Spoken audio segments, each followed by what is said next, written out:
year 11. First thing I can say about our team is they have responded really, really well. I mean, really well. I don't think I've seen a team that they hang on your words. We have no excuses as coaches because they've really done everything we've asked them to do. We have some ability, but I don't know many teams around the country that have an ability that ability alone wins football games. So we've got to continue to work on being consistent, efficient. The opening opponent requires that you be efficient, both sides of the ball and the kicking game.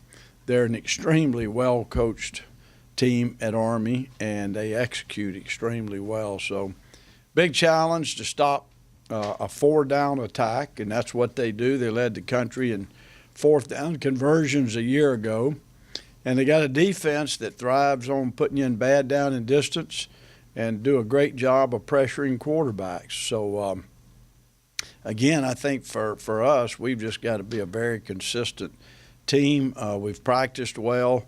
Most of the hard practice, as you might imagine, is done by now. We had good hot work this morning, and I know they're ready to play football, and they're ready to do something besides practice football, and I don't blame them. They've done well in that regard. So take any questions you might have. Did you guys do it like a Wednesday?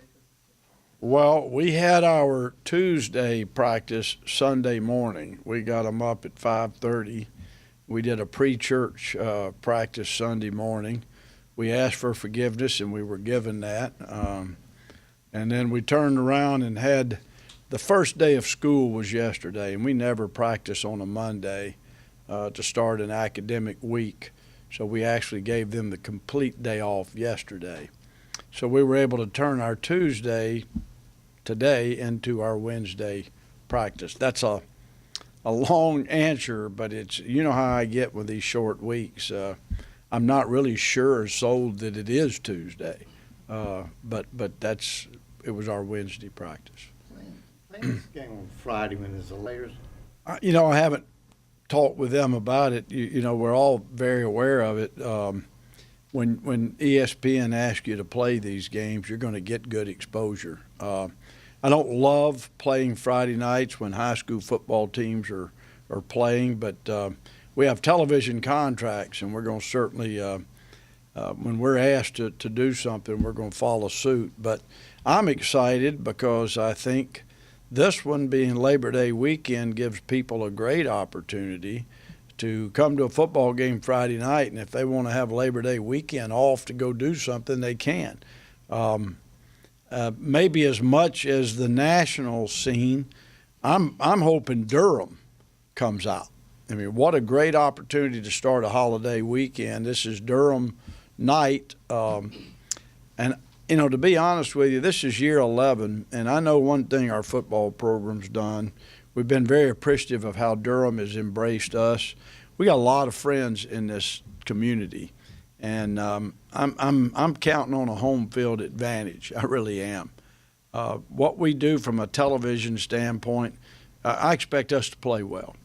And every time we do that on a national spotlight, it helps our program because, as you know, we go recruit everywhere. But this one is going to be focused on Durham and what we've got to do to embrace our community and represent our community well. You mentioned two concerns in your opening statement. Stretched on the sidelines.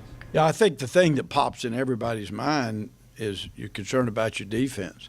If you go out there and go 3 and out, that's playing right into their hands.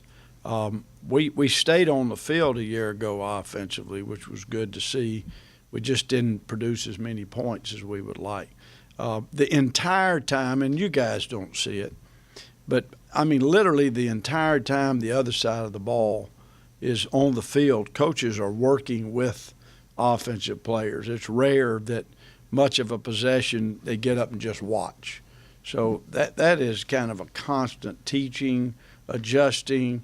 So you're doing your best to keep their head in the ball game the entire time. But it can always be problematic. We had a 17-play drive ourselves last year that resulted in a touchdown. but it wasn't good enough to win the game. That's the problem. At times against options, a starter. I think Daniel's really hungry. He's really challenging himself. Every aspect of his game more than maybe in the past. When you're a younger quarterback, you're trying to complete passes. You're trying to make one play at a time. I think Daniel sees himself as a guy that should be a complete player. He's got to manage a game. He's got to manage a game at the line of scrimmage. We're giving him more ability to do that. He's got to make great decisions in the passing game. He's got to put 10 other people in the best positions to be successful. And then one of the things that I really want him to grow is just in purely the consistency of fundamentals. That's what a great one ultimately does. That's what they ultimately, regardless of circumstance, their fundamentals are so good, both mentally and physically, that they rarely make bad plays, So I think he's probably looking forward to being a more consistent quarterback and helping his team win. Earlier we were talking about the wide receiver.